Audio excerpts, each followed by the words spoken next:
It's noon. Good afternoon. Welcome to Media News on Emirate Radio. We are located behind the Federal Ministry of Environment of NAJEEBAT Ilorin, Kwara State, Nigeria. First, the highlights.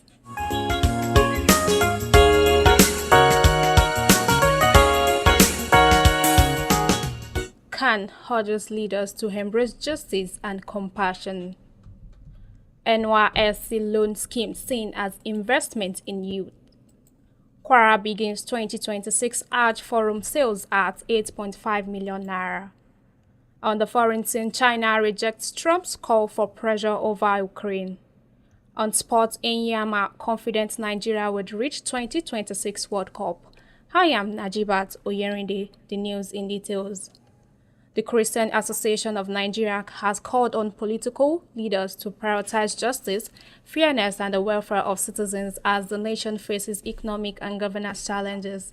In a statement marking Eid al-Maut, CAN President Archbishop Daniel Oko congratulated Muslims on the celebration of Prophet Muhammad's birth, describing the occasion as a time for reflection on values such as humility,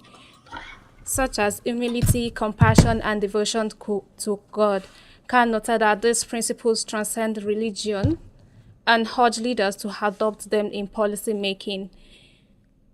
The CAN president added that the celebration should inspire stronger interfaith bonds and renewed hope for a just and prosperous Nigeria.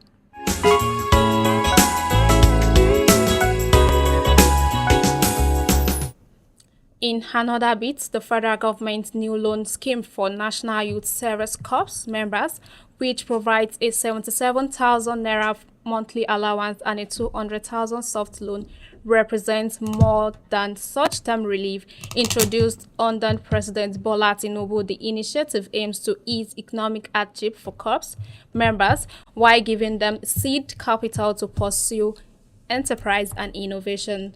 Support grants programs such as the National Education Loan Fund, which has enabled over 400,000 students to access tuition loans, and SMEDAN 5 billion naira grant for young entrepreneurs, further align with the vision of youth empowerment. Analysts argue that states and local governments must complement federal efforts through scholarships, mentorship, and incentives to build a stronger entrepreneur ecosystem and channel Nigeria's youth towards production and innovation.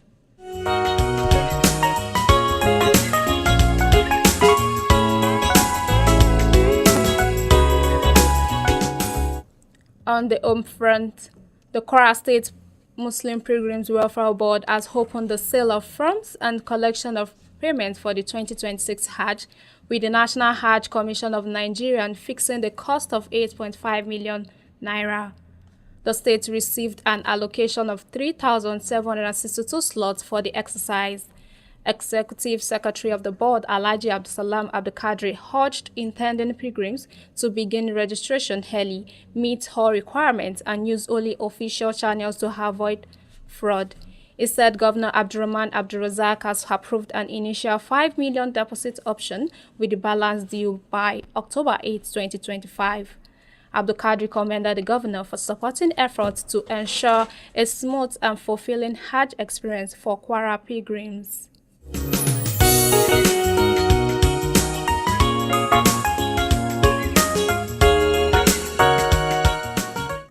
On the foreign scene, China has rejected U.S. President Donald Trump's call for Europe to impose economic pressure on Beijing over the war in Ukraine, insisting it is not a party to the conflict. Foreign Ministry spokesperson Gu Jiakun said Friday that China firmly opposes the practice of constantly dragging China into the matter and denounced any proposed sanctions. Trump had urged European leaders in Paris a day earlier to act against China and halt purchases of Russian oil. Beijing has maintained it's a natural actor, calling for an end to hostilities while strengthening ties with Moscow. It stands as drawn criticism from Ukraine's allies, who accuse China of tacitly supporting Russia's war efforts.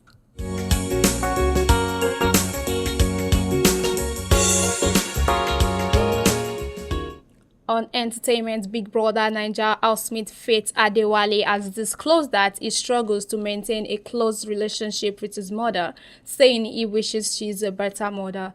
The Osun-born medical doctor made the remark during a conversation with fellow housemate Joanna after Thursday's pool party. Joanna urged him to make further efforts to reconcile, reminding him that the mothers often make significant sacrifices for their children and should be forgiven despite misunderstandings.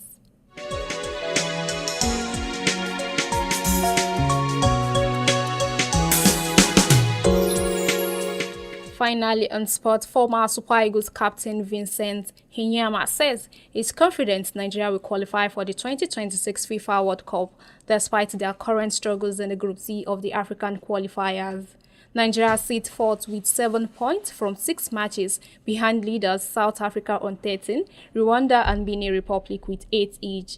Inyama, who won the 2013 African Cup of Nations and earned 101 caps before retiring in 2015, believes the team's resilience will be decisive. Nigerian's campaign continues with a crucial clash against the South Africa in Bloemfontein before facing Rwanda in Uyo and finishing with games against Lesotho and Benin Republic.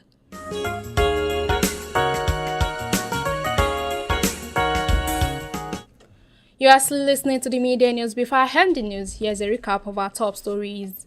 We brought to you that the Christian Association of Nigeria has called on political leaders to prioritize justice, fairness, and the welfare of citizens as the nation faces economic and governance challenges.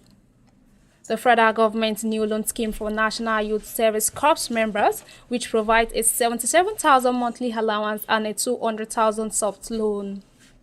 We also brought to you that the Kwara State Muslim Pilgrims Welfare Board has opened the sales of forms and collection of payment for the 2026 Hajj. On the foreign scene, we brought to you that China has rejected U.S. President Donald Trump's call for Europe to impose economic pressure on Beijing over the war in Ukraine, insisting it's not a party to the conflict. On entertainment, Big Brother Naija housemate Faith Adewale has disclosed that he struggles to maintain a close relationship with his mother. Finally, on sports, former Super Eagles captain Vincent Inyama says he's confident Nigeria will qualify for the 2026 FIFA World Cup despite their current struggles in the Group C's of the African qualifiers. That ends the media news on Emirate Radio. Follow us on all our social media platforms, Facebook, X, TikTok, Instagram, or listen to us on Radio Garden at Emirate Radio, or listen to us live on www.emirateradio.ng. The news was edited by Mistura Isa and brought to you by NAJEEBAT Oyerinde. Thanks for listening.